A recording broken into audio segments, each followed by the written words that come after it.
또 누구라고요? 정말 이 그리스도인이에요. 그래서 에베소에 있는 성도들과 그리고 누구란 말입니까? 그리스도 예수 안에 있는 신실한 자들에게 편지한다 이야기죠. 그래서 아마 기억 개정에서는 신실한 자들을 이제 붙인 것 같아요. 여러 가지 이제 이게 사본이 많기 때문에 그러다 보니까 에베소서는 이러는 거예요. 특정 교회에 문제 있어서 바울이 쓴 거 아니고 에베소 교인들도 겨냥을 하면서 이 성도들 중에 좀 신실한 성도들 있죠. 그 성도들에게 폭넓은 또는 깊이가 있는 그 서신이 바로 에베소서예요. 그래서 아주 귀중한 자료죠.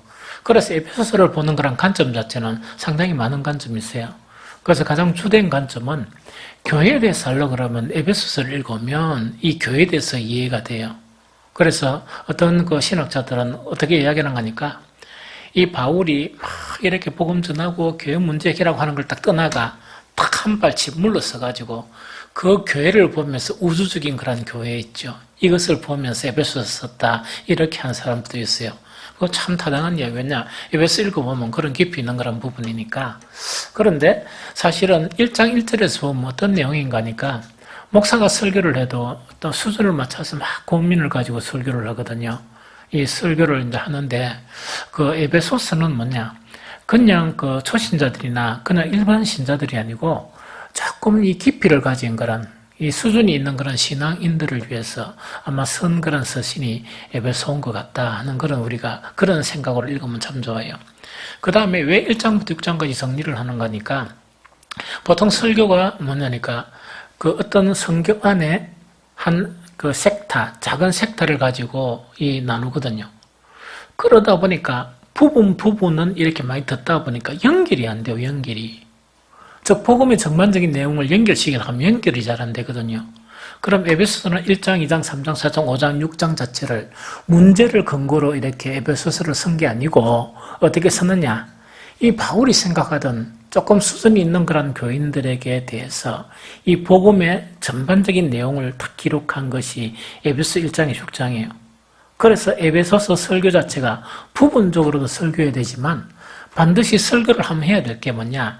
1장부터 6장까지 흐름 전체를 이렇게 개락적으로 읽는 것은 참 중요하다 하는 그런 생각이 오늘 새벽에 아침에 시간을 좀 많이 들이면서 이렇게 쭉 묵상하면서 이렇게 또 새롭게 발견한 그런 내용이에요. 그래서 오늘은 이제 그런 측면에서 하되 제가 마음을 어떻게 정했는가 하니까 사실은 이걸 주일날 이 찬양 예배 때 할까 이런 생각을 했는데 사실은 지난 우리 초청 주일날 있죠. 참 우리 너무 힘들었잖아요. 저도 되게 힘들었어요. 사실은 하는 것 없이 제가 음식하고 이런 것도 아니었는데 엄청 힘들더라고요. 정신적으로. 그래서 일부 예배를 하면서 전도 예배니까 저는 이제 어떤 생각을 했는가 하니까 우리 성도들이 전도 예배만 하면 이 예배에 대한 그런 공허함이 있을 거 아니겠냐. 그래서 내가 억지로 주부 만드는 거 봤죠. 그래서 예배 형태를 다 해가지고 정성스럽게 그것도 설교할 게 제법 많았는데 그 중에서 가장 귀한 거 있죠. 그때 1학기 몇 장 있습니까? 17장. 내가 이거는 다음 언제 한번 할까 하다가 그날 했어요. 사실은. 탁 했는데 설교로 시작한과 동시에 5분의 4가 잤어요. 5분의 4가 더 잔 것 같아요. 한 10분의 9가 자는 것 같아요. 그래서 내가, 이거 지금 목사가 착각을 했구나. 이 심한 영적인 전쟁을 하고 난 다음에 또 이런 예배를 드리려고 생각했던 자체가 잘못 기획인 것 같다. 이래가.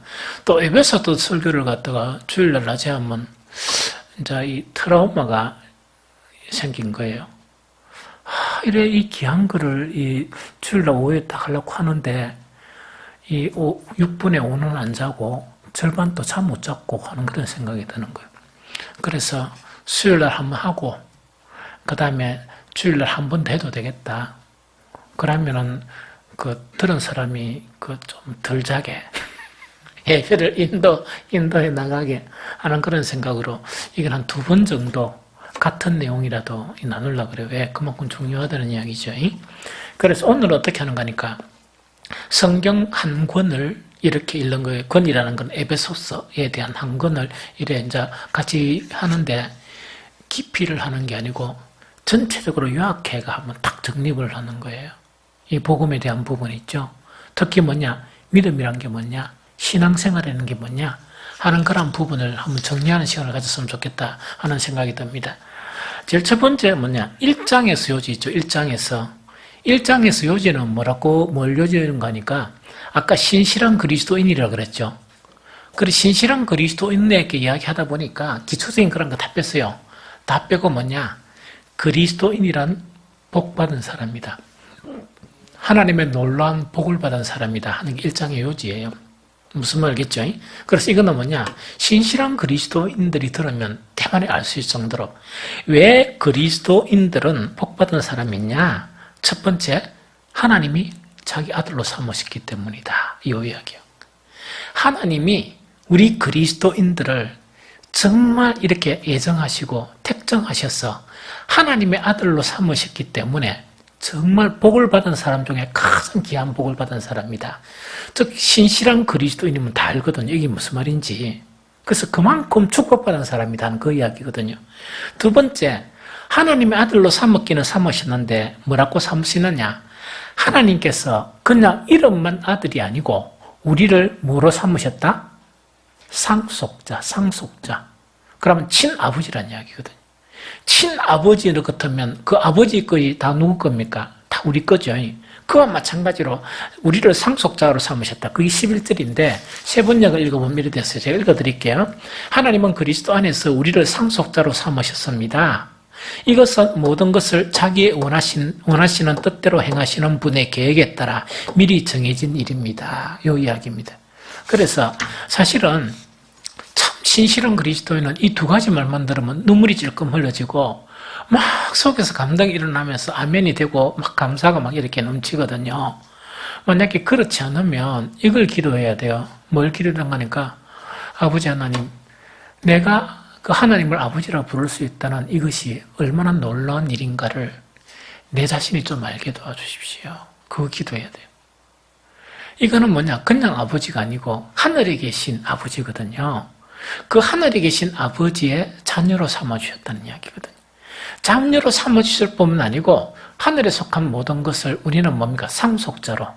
정말 우리가 상속자로 우리를 삼으셨다 하는 이거 자체가 1장의 핵심 요지입니다. 그 요지거든요. 그러면서 2장에 딱 들어가면 어떤 내용이 있느냐? 이런 내용입니다. 그러면 구원이란 게 뭐냐? 구원이란 게 이거는 모르면은 절대로 신앙이 안 돼요. 즉 1장에서 뭡니까? 정말 그리스도인의 정체성은 뭐냐? 하나님의 아들이고 하나님이 우리를 뭐로 삼았다고? 상속자로 삼으셨다 이야기죠. 그래서 참 그리스도인들, 여기 신실한 그리스도인들은 그건 뭐냐니까 이 세상에 살아가면서 뭐처럼 살아간다? 구름에 달가듯이 살아간다. 구름에 달가듯이라는 시가 어떤 시입니까? 박목을에 뭡니까? 나그네. 삼집사는 아직까지가 안 잊어붙는가 봐. 나도 이제 잊어버리려고 하는데. 구름에 달가득 가는 나그네. 이거는 뭐냐 이야기거든요. 그리스도인이 이제 가장 좀 창피한, 그렇게 신실한 그리스도인이라면 초신자 말고, 신실한 그리스도인에게 가장 부끄러움이 뭐냐? 이 세상 일 때문에 마음에 근심이 생기고, 이 세상의 뭐 영광 때문에 막 이렇게 마음이 막 이렇게 쓰여지고 하는 거 있죠? 서로 부끄러운 일이거든요. 신실한 그리스도인에게. 그러면 뭐냐니까, 이 세상 영광이나 이 세상 모든 거는 그렇게 집착하는 게 아니거든요. 왜냐니까, 우리는 누구 아들입니까? 하나님 아들이에요. 하나님 아들이고, 우리는 무엇을 상속을 받았습니까? 천국을 상속을 받은 사람이에요. 그래서 그런 자존심 그것 때문에 뭐냐? 이 세상의 영광이나 이 세상 모든 것은 뭐처럼 살아간다고? 구름에 달가다 안 매이고 유유하게 이렇게 지나간다는 이야기거든요. 그렇게 될 수 있는 그리스도인은요, 장성한 자의 그리스도인이에요. 그래서 장성한 모습이에요. 이 무슨 말 좀 알겠습니까? 그래, 그걸 갖다 딱 이제 하고 난 다음에, 그럼 구원의 개념이 뭐냐? 이 설명기로 요지를 이야기할게요. 구원의 개념이란 건 뭐냐? 너희들은 사탄의 영에 속해 있던 자들이었는데, 무엇으로 옮겨졌다? 그리스도 안의 사람으로 옮겨졌다. 요게 핵심이에요. 다시 이야기합니다. 구원이란 게 뭐냐? 예수 믿고 구원 얻었다면, 믿으면 아멘, 구원. 그거는 아주 초신자들한테 하는 이야기고, 장성한 그리스도인에게 구원이란 게 뭐냐? 우리는 누구한테 포로됐다? 옛날 구약에서는 애굽에 포로되었죠. 애굽에 포로된 그 상태였는데, 이거는 오늘날 같은 뭐냐? 이 세상 신에 포로된 내 자신이, 포로된 그 자신, 그것이 예수 그리스도의 십자가를 통해서 그 소속이 옮겨지는 거야. 누구로? 하나님의 사람으로 옮겨졌다. 그럼 하나님의 사람으로 옮겨진 게 누구의 소속이 됐다? 그리스도의 소속이 되고 그리스도 안에 거하는 삶이 되었다는 그 이야기입니다. 이 무슨 말? 그게 핵심 요소예요. 그래서 그걸 갖다가 성경만 간단하게 읽어보면 2장 요지예요. 2장 2절 3절 보면 그때 여러분은 허물과 죄 가운데서 이 세상의 풍조를 따라 살고 공중의 권세를 잡은 통치자 곧 지금 불순종의 자식들 가운데서 작용하는 영을 따라 살았습니다. 우리도 모두 전에는 그들 가운데 육신의 정욕대로 살고 육신과 마음이 원하는 대로 행하였으며 나머지 사람들과 마찬가지로 날 때부터 무슨 자식이었다? 진노의 자식. 이때 진노라. 하나님의 진노를 당해야 말 그런 자식이었다. 왜?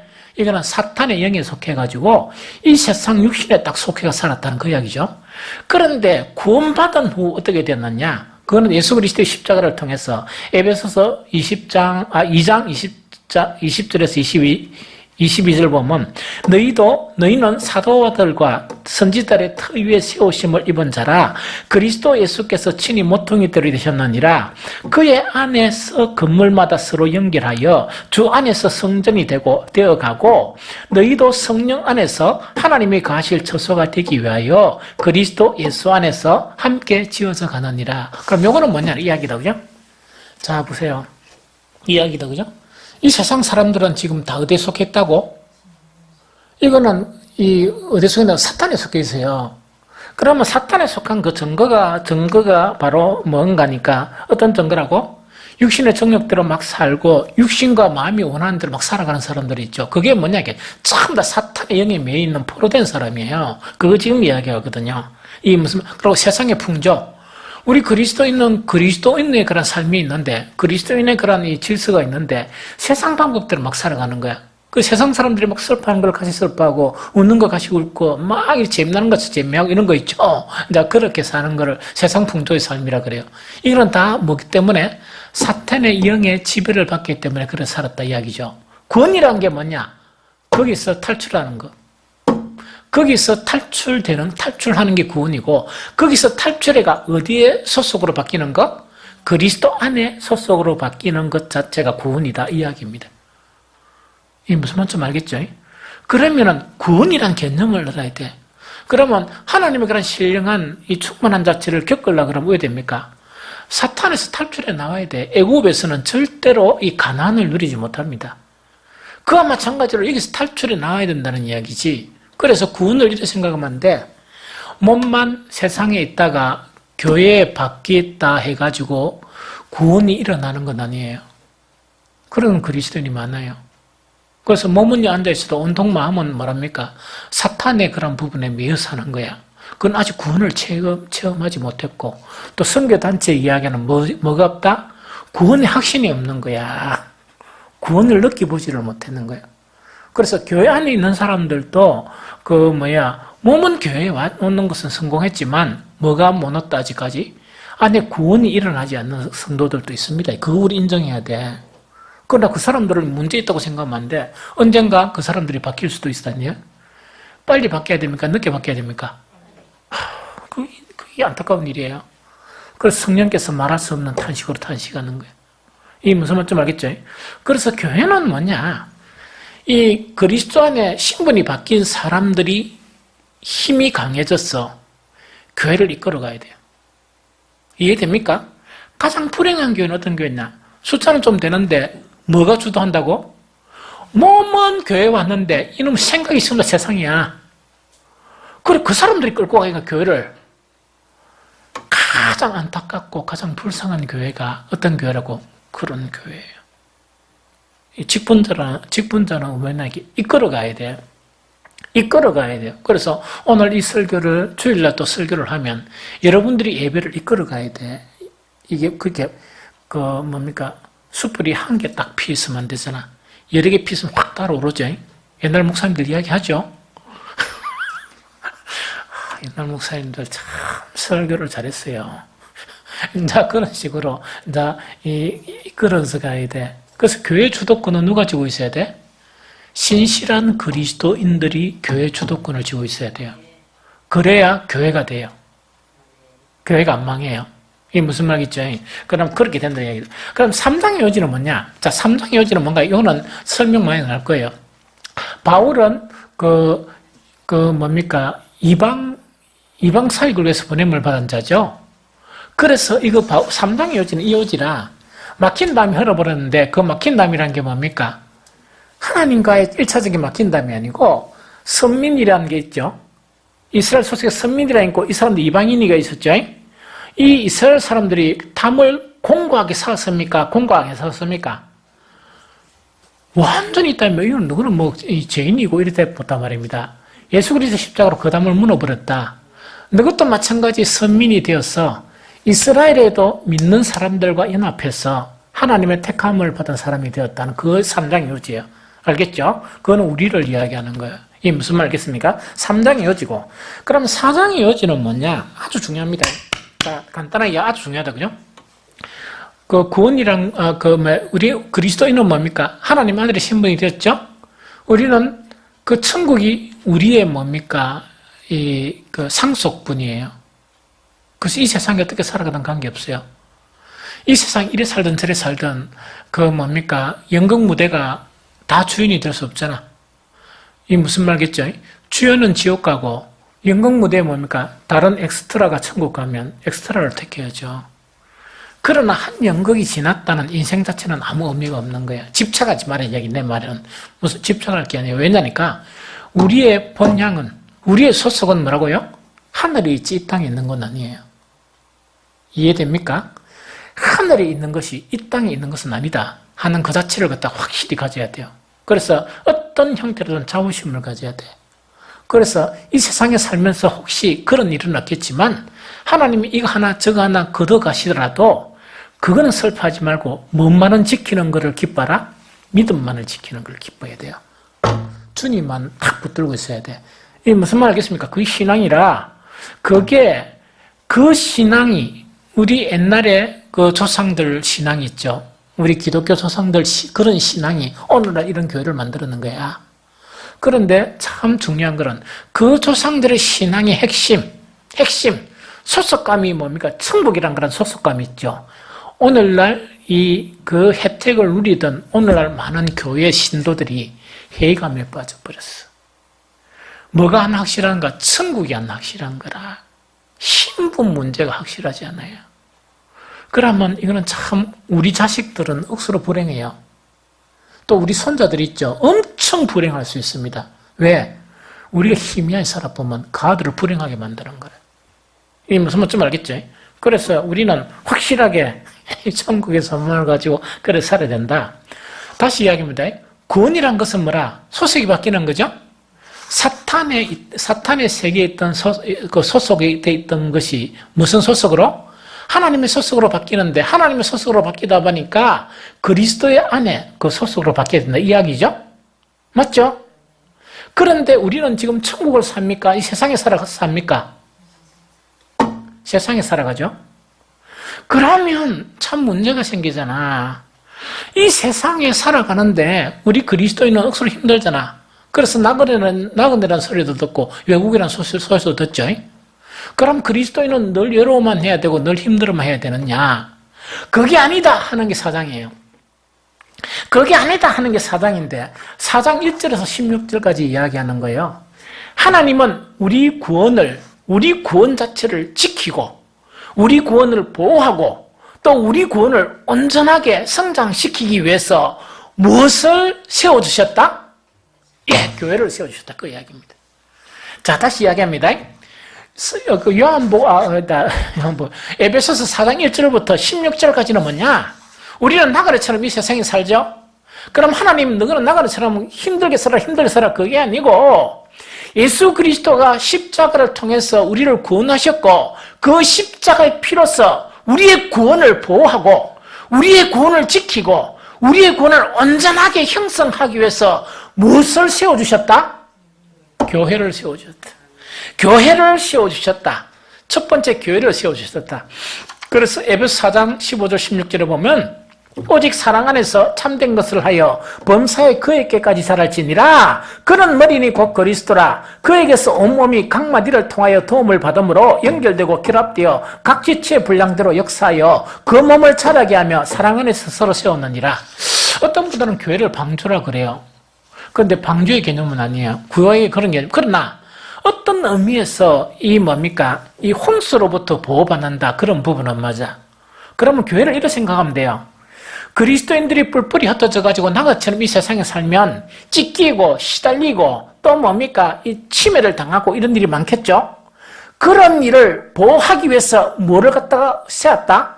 교회를 세웠는데 사도들이 순교한 그 순교한 터 위에 예수 그리스도가 뭡니까? 모퉁이 되신 그 돌 위에 몸 자체도 바로 누구의 몸이라? 예수의 몸 안으로 우리를 불러들인 거라. 우리 한 사람 한 사람을 딱 불러들이다 보니까 이 세상이 우리의 구원을 해치려 그러면 보호받을 수 있습니까? 보호 못 받습니까? 보호받지. 강력한 그리스도의 그런 십자가의 보혈로 하나님의 능력으로 교회 안에만 있으면 방주처럼, 무슨 말겠지? 방주처럼 보호를 받고 보호만 받는 게 아니고 우리가 하나님의 온전하심 그 구원으로 나아가야 되는데 그 온전하심으로 이런 보호도 받고 온전하심으로 계속 나아갈 수 있도록 만드는 게 뭡니까? 교회예요. 무슨 말인지 알겠죠? 그래서 교회의 머리는 뭡니까? 예수 그리스도가 되시면서 몸도 되시면서 예수 그리스도라는 통로를 통해서 하나님이 뭡니까? 우리가 구원에 필요한 모든 것들을 뭐냐? 그 머리를 통해서 교회에 다 부어주시는 거예요. 이해됩니까? 그것이 교회예요. 그래서 우리가 신실한 그리스도인들이라는 것은 교회가 얼마나 소중한가 이걸 알아야 돼요. 교회를 세우는 게 얼마나 소중한가. 왜 예수 그리스도께서 십자가에 피 흘리기까지 이 교회를 세우셨느냐. 교회는 뭐라고? 우리를 보존하기 위해서. 우리를 보호하고 우리를 지키고 또 뭐 한다고요? 우리를 온전하게 사탄의 그런 방해가 있음에도 불구하고 그 교회 안에서는 그리스도를 다 붙들고 앉아있어. 있게 되면 뭐라고요? 저절로 우리는 구원에 이르도록 예수 그리스도의 장성한 분량대로 각 지체마다 우리 교회 전체가 성장해 나간다는 그 이야기입니다. 그만큼 중요한 것이 뭐라고요? 교회다. 그리고 한 가지 더 중요한 게 있어요. 자, 봅니다. 아까 그리스도인들은 복받은 사람이죠? 복받았습니까? 오늘 뭐 전도하고 한다고 욕받죠? 복받은 사람들이에요. 예은아, 너희 친구들 다 노는데 니는 반주하고 또 이렇게 교회까지 오고 내가 복받은 사람이란 이유가 뭔가 이런 이야기예요. 하나님 우리를 다 아들로 세웠죠? 하나님 아들로 세웠어요. 그 중에서 특별하게 하나님께서 뭐냐? 교회 일꾼을 세워요.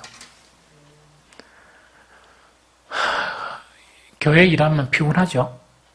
뭐 청소를 하든지 뭘 하든지 피곤하죠? 피곤하더라도 참으세요. 왜냐니까 복받은 사람들 중에 더 복을 받았으니까. 그게 에베소 4장 11절이라 11절 12절이에요. 교회를 세웠는데 하나님의 사람이 필요하죠. 하나님의 일꾼이 필요하죠. 그 하나님의 일꾼으로 세움받은 사람들이라. 무슨 말겠죠? 그 4장 11절 12절에 보면 그가 어떤 사람은 사도로, 어떤 사람은 선지자로, 어떤 사람은 복음 전하는 자로, 어떤 사람은 목사와 교사로 삼으셨으니 이는 성도들을 온전하게 하여 봉사의 일을 하게 하며 그리스도의 뭐를 세우게 한다? 몸을 세우게 하려 함이라 이야기다. 그죠? 그래서 사실은 뭐냐? 그 직분을 받고 직분을 받고 특히 작은 교회는 나는 이런 생각이 들어요. 물론 큰 교회도 억수로 열심히 일하는 분들이 많다고 그래요. 있어요, 평신도들이. 특히 작은 교회는 1인 다역을 해야 되잖아. 막 온갖 일을 다 해야 되거든요. 특히 목사 같은 경우도 나는 작은 교회 목사를 잘했다 생각이 들어요. 왜? 큰 교회 목사보다 많은 일을 하니까, 뭐 똑같은 일은, 그게 일의 비중은 간다는 건 모르겠지만, 많은 다양한 일을 하니까 더 좀 좋다는 생각이 들어요. 왜냐니까, 뭐 저가 왜였던 간에 뭐 신경 쓰는 것도 많고 이러다 보니까 그것도 감사해요. 그래서 여러분들도 생각이 나니까, 여러분들은 특별하게 세워진 사람이에요. 옛날에 내가 목사 되기 전에 청년들 막 가르치면서 늘 하는 이야기지만 내가 그때요 엄청 힘들었어요. 지금 목회하는 것보다 훨씬 힘들었어요. 훨씬 힘들었거든요. 힘들었지만 한 번도 힘들다고 주님 앞에 기도한 적 없어요. 한 번도 주님 제가 힘들어요 그런 적 한 번도 없습니다. 한 번도 없는데 왜 없는가 하니까 두 가지 이유 때문입니다. 한 가지는 뭐냐? 내 같은 게 어떻게 구원을 받았냐? 이겁니다. 우리 친구들 다 착한데 내가 그 새끼들 다 아는데 내보다 훨씬 착한 놈들인데 어떻게 내가 구원을 받았습니까? 그러다 보니 할 말이 하나도 없는 거야, 하나님 앞에. 두 번째로 뭐냐니까 신학도 안 한 것이 평신도로서 뭐냐니까 어떻게 말씀을 가르칠 수 있게 해주셨습니까? 그게 너무 이렇게 감당이 안 돼가지고 감당이 안 된다가 힘들어서 감당이 안 되는 게 아니고 하나님이 불러주신 그것이 감당이 안 돼가 아프다 소리 못 했어요. 사실은 내가 어떤 양반한테 내가 얼마나 힘들은가 하니까 32살 때 지금보다 약했던 것 같아요. 그래서 그 양반한테 뭐라 했는가 하니까 주님도 33살 때 가셨으니까 나도 올해 마지막이라 생각하고 내년에 가도 상관이 없다. 이런 거는 뭐냐, 이렇게 뭔가 느낌이 있을 거 아니에요. 왜냐면 이러다가 죽겠구나 하는 그런 생각을 한두 번 한 거 아니거든요.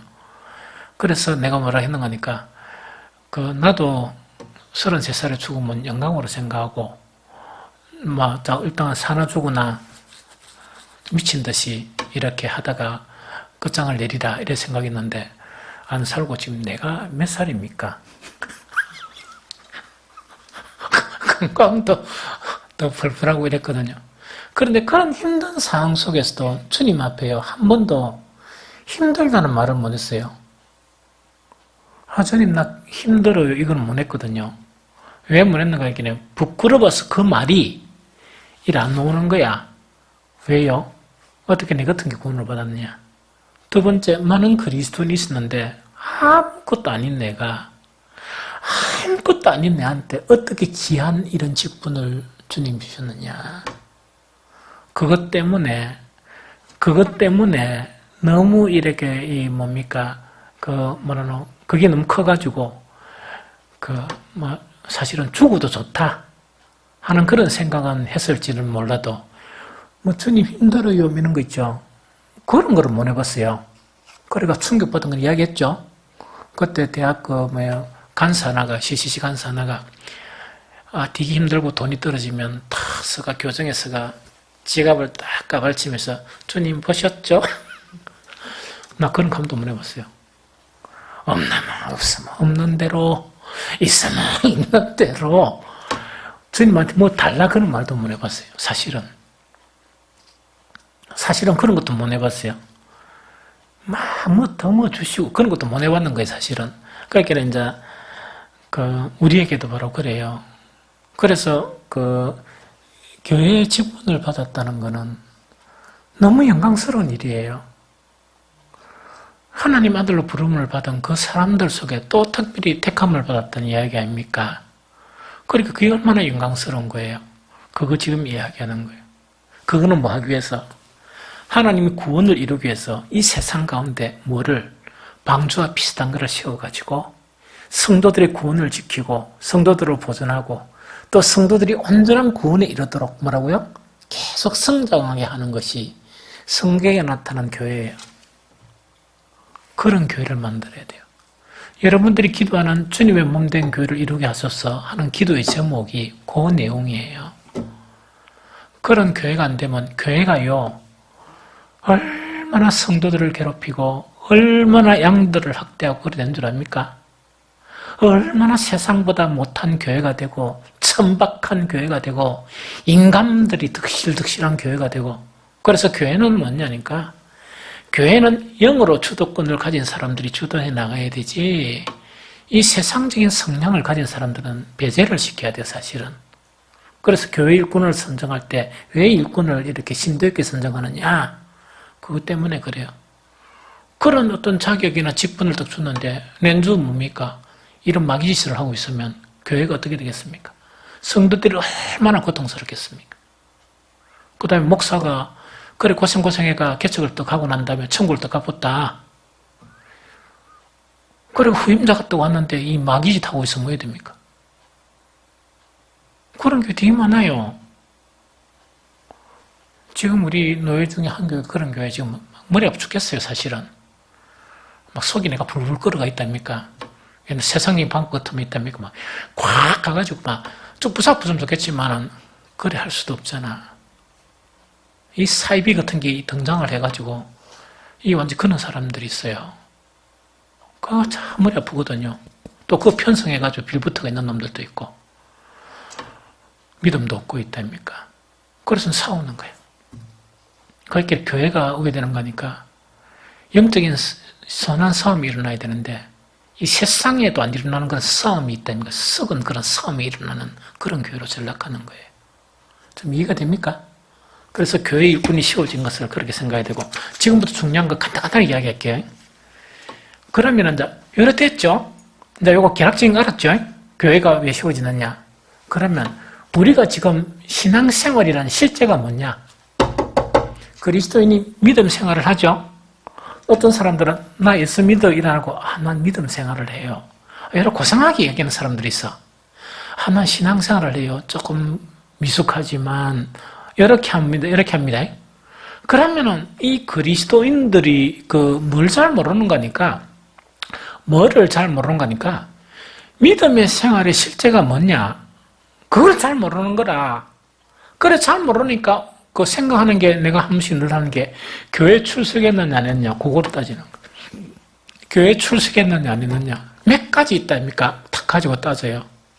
교회 출석은 당연히 해야지, 이건 상식적인데, 그러나 교회 출석했다고 되는 건 아니에요. 교회 출석만 하면 되는 게 아니고 다른 할 일이 있다는 이야기입니다. 그거에 대해서 바울은요, 에베소서에 이제 상세하게 기술을 하는데, 그게 뭐냐? 4장 17절부터 5장 6장 20절 인사하기 전까지 내용을 상실하게 기술하고 있어요. 이거 무슨 말이겠죠? 간단하게 설명했죠. 그러면 여기서 에베소 4장 17절부터 6장 20절까지 신앙생활이라는 게 뭐냐? 성도들의 신앙생활이 게 뭐냐? 요거는 한 말씀을 기억하면서 요거 읽으면요, 대반이 이해가 돼요. 그게 뭐냐? 마태복음 7장 21절. 예수님께서 나더러 주여 주여 하는 자마다 다 천국에 들어갈 것이 아니요 다만 하늘에 계신 내 아버지의 뜻대로 행하는 자에 들어가리라. 이게 대한 방법론을 바울은 기술하고 있는 거예요. 그럼 사람들이 대부분 와가 의뢰되는 거니까, 와가 뭐라 생각하니까 주여 주여 이러고 난 다음에 교회에서 출석했다 하는 것으로 신앙생활을 한 걸로 생각해요. 출석했다 안 했다, 출석했다 안 했다, 흑백놀이를 따져요. 출석이라는 건 기본이에요. 출석이라는 건 기본이라고, 기본. 우리가 주님 앞에 물질로 헌신 드리는 게, 내가 뭐는 헌금이 안 들어간다고? 11조는 어무지, 그거 뭐 헌금에 때리면 그 쌍놈이라. 하나님 걸 하나님께 드리는데 뭘 헌신했다 하셨나? 당연히 드려야 될 세금이지. 이게 무슨 말인지 알겠습니까? 헌물, 헌심이 헌금이라는 건 감사의 문이라 절기의 문이라 이런 거 있죠? 그 나머지 어떤 헌신하는 거 이런 거 있죠? 그게 이제 이 헌금 예물로 드리는 거고, 11조는 뭐라고요?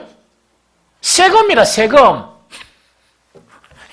이해가 되죠? 그래서 인터넷 보니까 세금 냈다고 이래 자랑하는 놈도 있대. 무슨 일이래. 나 세금 냈는데 뭐 쉬다고. 그러니까 뭐 인터넷 요구하는 사람도 있더라고. 그럼 자, 어떤 건 이제 그 부분입니다. 그러면 여기서 뭐냐니까 신앙생활의 진정성은 뭐냐? 아까 얘기했지만 예배 참석이란 건 내 구원한 하나님께 나아가 예배 드리는 거는 쌍놈이 아닌 이상 예배 드려야지. 안 그렇습니까? 나한테 나의 아버지인데 그 아버지 안 찾던 놈이 되나? 그래서 예배는 뭡니까? 기본입니다. 기본이라 그러면 이제 그 기본적인 예배를 이렇게 드리면서 뭐가 신앙생활을 중요하게 하느냐? 제일 첫 번째가 뭐겠습니까? 에베소서 4장 17절에 이야기하는 거 말이 바뀌어야 된다. 말 있죠? 말 어느 생활? 좀 잘 들으세요. 자, 우리 서로 뭡니까? 말 좀 바꿉시다. 말을 바꾸는데 제일 첫 번째 뭡니까? 거짓말을 버리고 참말을 해라. 여기서 거짓말이라는 거는 남을 속이는 거짓말도 거짓말이지만 그건 수준이 낮은 거고, 여기서 거짓말을 버리고 참말을 하라는 거는 거짓을 버리고 참을 말하라 이 이야기입니다. 사람들은 뭐냐니까 뭔가를 가장해서 말하고 이런 거 있죠. 그것도 거짓을 말하는 거예요. 그냥 있는 대로 그냥 말해보면 되는데, 뭔가 말했고, 이게 막, 가장하고 이런 거 있죠. 그런 거 하지 말은 이야기라. 진실되게 있는 그대로 그냥 이야기해라. 그 이야기입니다. 그래서 말의 영역, 즉, 거짓을 버리고 참말을 하라. 이거는 나도 읽어봐. 에베소 4장 15절 그 이야기입니다. 두 번째 뭡니까? 더러운 말을 버리라. 더러운 말은 뭐냐 하니까 이야기입니다. 우리가 원래 어디에 속했습니까? 사탄에 속했죠? 그래서 말이 더러웠던 거야. 말이 더러웠는데 우리는 이제 누구한테 속합니까? 그리스도께 속하니까 더러운 말을 하면 됩니까? 안 하면 됩니까? 더러운 말을 계속 한다는 것은 뭘 의미하는가요? 아직 사탄에 속해 있다는 이야기다. 사탄의 영에. 그래서 뭐라고? 거짓을 버리고 참말을 하고 더러운 말을 하지 마라. 더러운 말을. 이게 무슨 말이겠죠? 그 다음 세 번째 뭐를 하지 마라? 비방의 말을 하지 마라. 비방은 누가 하는 것이냐? 비방, 정죄 이런 거는 뭡니까? 사탄이 하는 거야. 사탄이 하는 거. 그러면은 우리가 그리스도에 속했으면 뭐라고요? 비방을 버려야 돼. 격려하고 이해하고 이런 거 있죠. 그렇게 하라는 이야기입니다. 그 다음에 네 번째는 거기 이제 더러운 말을 버리라 4장 29절, 비방하는 말을 버리라 4장 31절. 그 다음에 세 개 딱 묶었습니다. 누추한 말 하지 마라. 누추한 말이란 거는 우리가 신분이 이제 사탄이 아니잖아. 세상 사람 아니잖아. 그러니까 누추하다는 것은 천하고 속된 말 좀 하지 마라 이야기입니다. 이게 무슨 말이겠죠?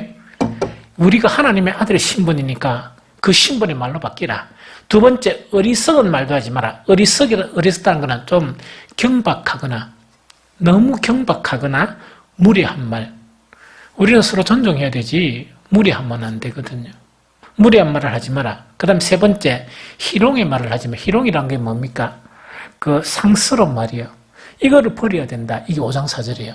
제일 첫 번째 요구하는 게 말을 바꿔라. 말을 바꿔라. 그럼 왜 그러냐 이야기다. 그죠? 자, 하나님의 로고스는 거룩한 로고스죠? 맞죠? 그러니까 거룩한 것이 우리 속에 나와야 돼. 우리가 사탄의 그런 로고스는 더럽고 천하고 추한 거죠?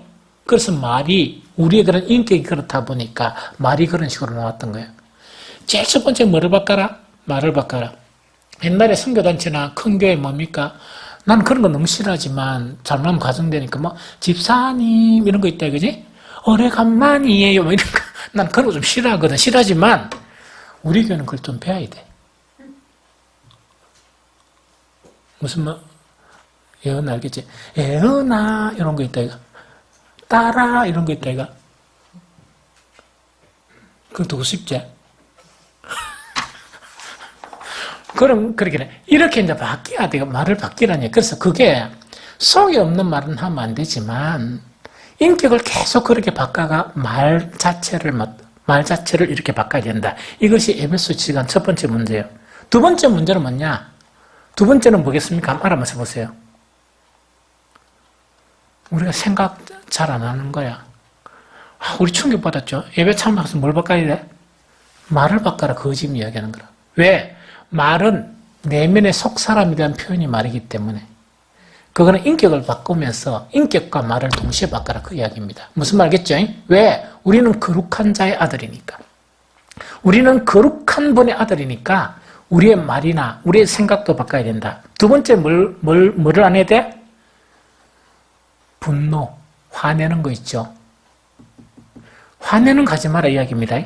화내는 건 두 가지 이야기입니다. 첫 번째, 화를 내도 죄 짓는 데까지 이러지 말라. 이게 문제예요. 화는 낼 수가 있어도 뭐라고? 뭐 짓는 데까지? 죄 짓는 데까지 가지 마라. 다시 이야기합니다. 화는 낼 수가 있어 부부지간에. 화는 딱 낼 수가 있어도 만약에 우리 장주석께서 묵뚝뚝하게 우리 서건사한테 한마디 해봤단 말이야. 딱 한마디 하니까 화가 탁 났지? 몇 시냐? 11시 반이라. 우리 장집사께서 밥 먹으러 가자. 한잔 먹어요. 요래 하지 말란 얘기. 그러면 밥 몇 시에 먹노? 하면 생각 부리고 어디 가나 생각 부리고 또 막 이렇게 주섬주섬 어디 나가는데 어디 가요? 해도 생각 부리고 이런 하락하요 하지 말아요. 그런 것까지 하지 말란 얘기. 화는 낼 수가 있지만 화내고 금방 없애버리라고 표현을 했으니까 그러면은 화낸 게 뭡니까? 11시 50분이라도 밥 먹을 때는 뭡니까? 요거 맛있는 거 먹어봐라 이러고 이래갖고 우리 권사님 해숙 권사님 서방님한테 고생했죠 이 더운데 이러면서 그래서 화를 내도 죄 짓는 데가 이러지 마라. 이건 뭐기 때문에 하나님의 자녀들 신분은 그 정도는 해야 된다 이야기거든요.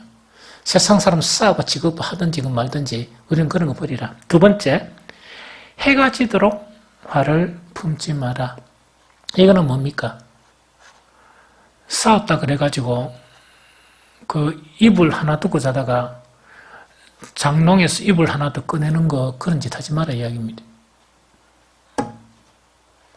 우리는 이불 두 개 써. 왜 두 개 쓰느냐? 사모는 추위를 너무 타. 그래서 봄이 다 되고 나는 그거 덮으면 잠을 못 자요. 그래서 좀 얇은 거 덮고 이래요. 근데 우리 사모는 한 번씩 웃겨. 춥다 해놓고 쭉 차버리고 내 이불 다 가져가. 그냥 추워서. 근데 이런 흉도 못 보겠대. 오늘 아침에 이제 자고 나서 보니까 이불이 멋진 두툼해. 딱 보니까 내 이불은 쭉 차버리고 사모 이불을 다 닦아주는 거야. 이불 없이 사는 거지. 너무 놀래가 얼른 이불을 덮어줬어요. 좀 이따 말 한 줄에 추워라 이래요. 그래서 내가 딱 마음이 좀 아프대. 그래서 어떤 간에 이건 내 여담이고 화를 내도 해가 지도록 화를 품으면 안 돼요.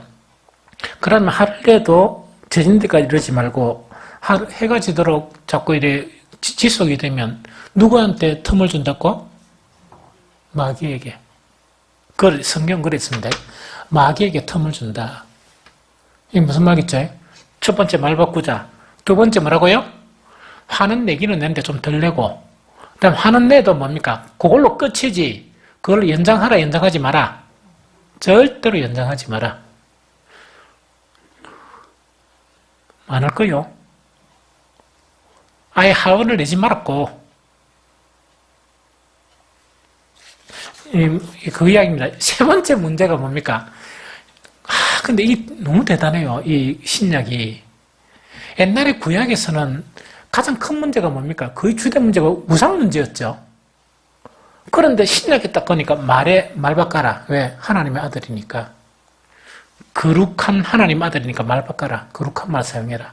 마음의 생각도 그거 가지라. 두 번째, 화도 내지 마라. 화를 내시더라도 뭐라고요? 지진대가 내지 말고 해가 지도록 화를 품지 마라. 세 번째가 뭐냐?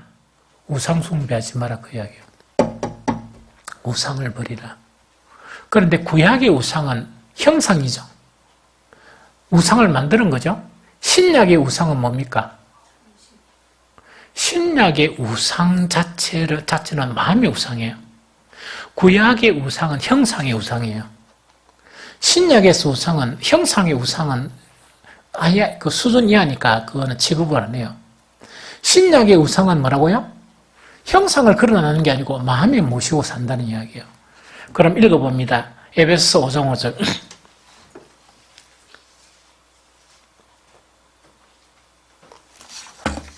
에베소서 5장 5절. 에베소서 5장 5절. 자, 시작. 너희도 정녕 이것을 알거니와 음행하는 자나 더러운 자나 탐하는 자 곧 우상 숭배하는 자는 다 그리스도와 하나님의 나라에 기업을 얻지 못하니라.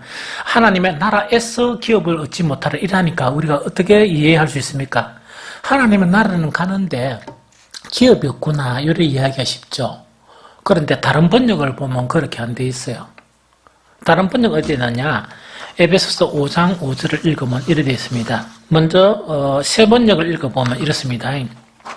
여러분은 이것을 확실히 알아두십시오. 음행하는 자나 행실이 더러운 자나 탐욕을 부리는 자는 우상 숭배자여서 그리스도와 하나님의 나라를 상속받을 목이 없습니다. 무섭죠? 하나님의 나라 자체가 상속을 못 받는다. 이 이야기는 뭡니까? 참 불행하죠? 그럼 어떤 사람이냐? 음행하는 사람이나 행실이 더러운 사람이나 탐욕 부리는 사람. 탐욕이란 건 뭡니까? 버려야 될 이 세상의 욕심 있죠. 그걸 아직 더 가지고 있는 사람이 그 마음에 있는 우상이란 이야기예요. 현대인 번역 볼게요. 현대인 번역 다시 읽어줍니다. 여러분도 아는 일이지만 이거는 이제 신약에서 상식이란 이야기예요. 이게. 여러분도 아는 일이지만 음란한 사람과 더러운 사람과 욕심 많은 사람 곧 우상 숭배자는 그리스도와 하나님의 나라에 참여하지 못합니다. 이렇게 됐습니다. 그럼 이때 욕심 많다는 것은 무슨 욕심입니까? 물욕, 명예욕, 탐욕 이야기예요. 그게 전부 다 우상이에요. 그럼 이걸 연구해 보면 구약의 우상하고 일치해요. 내가 구약의 우상을 늘 이야기하면서 뭡니까? 구약의 우상 자체의 상징성은 뭐라고? 첫 번째 뭐라고? 다산과 두 번째 풍요. 다산, 많이 낳는 거. 두 번째 뭡니까? 풍요하고 다 연결이 되어 있어요. 그럼 신약에 와서는 그런 우상 안 만들거든요. 버려야 될 마음의 우상을 너무 이 돈에 민감한 거 있죠. 너무 어떤 명예에 민감한 거 있죠. 욕심에 민감한 거. 또 아직까지 세상에 뭡니까? 이 음란이나 또 세상에 그런 더러운 거 거르게 되는데 이걸 갖다가 속에 품고 있는 거는 그게 뭐냐니까 우상숭배자다. 그게 우상숭배다. 이 우상숭배는 하나님의 나라를 상속으로 받지 못합니다. 이게 성경에 기록된 거예요. 무섭죠? 여기 우상숭배입니다. 그리고 이걸 버려야 돼요. 그 다음에 네 번째가 뭐냐? 우상의 문제에서 네 번째가 관계성 문제예요. 관계성 문제는 세 가지만 언급했어요. 첫 번째가 뭡니까? 부부의 문제예요. 부부는 왜 하라고? 서로 아끼고 사랑해라. 그리고 우리 제자 훈련해서 이 후기 모임을 모여야 되는데 큰일 났네. 서로 사랑하는 거 있죠. 서로 아끼는 거. 서로 이해하는 거. 이것이 부부관계고 자녀와 부모관계예요. 자녀는 부모들을 이렇게 뭡니까? 공경을 해야 되지만 부모는 자녀들을 넓게 하면 안 돼요. 자, 그걸 이야기하고 종과 상전 관계예요. 이거는 눈치 보지 말고 섬기지 말고 왜 하고요? 직장의 일이나 기업의 일도 정말 정직한 마음으로 주님께 대하듯이 해야 된다. 이것이 부부관계, 자녀와 부모관계, 또한 종과 상전관계를 가르쳐요. 이게 신앙생활이다. 이렇게 온전히 하는 게. 마지막 다섯 번째가 뭡니까? 마귀 문제를 달아요. 마귀는 왜 된다? 마귀는 왜 된다? 친구 되지 말고 대적해야 된다. 마귀는 대적해야 된다. 잊지 말아라 하는 그 이야기입니다. 눈에는 안 보이지만 마귀가 뭡니까? 우리를 날 넘어뜨리려 하니까 그건 대적해야 되는데 대적하기 위해서는 뭐가 필요하다? 전신갑주를 입어라. 이게 요 내용 자체 있죠. 이 5가지 내용이 있죠. 이것이 신앙생활이다 하는 그 이야기입니다. 그래서 우리 신앙생활 자체를 기도하는 것만 혹은 예배 참석하는 것만 그거는 기본이에요. 기도나 예배나 이거는 기본입니다. 그런데 신앙생활은 이렇게 변화가 나타나야 된다. 왜? 마귀의 영에 속해 있던 것에서 예수 그리스도의 그런 예수 그리스도 안에 가려고 그러면 들어본 거는 다 버리고 해야죠. 다 버리고 이렇게 해야 된다. 그래서 이 5가지가 균형이 돼야 된다. 그 이야기입니다. 한 9분 지났네요. 어쨌든 간에 이 말씀은 오늘날 너무나 편향적인 신앙생활 하는 그런 사람들 있죠. 사람들에게 아주 중요한 지침이 돼요. 그래서 오늘 이번 다가오는 주일날 찬양 예배 시간에 이걸 좀 상세하게 다시 또 설명하려고 그래요. 그래서 여러분들이 조금 더 이렇게 집중해가지고 다시 정립하는 그런 귀한 시간이 되었으면 좋겠다 하는 생각이 듭니다.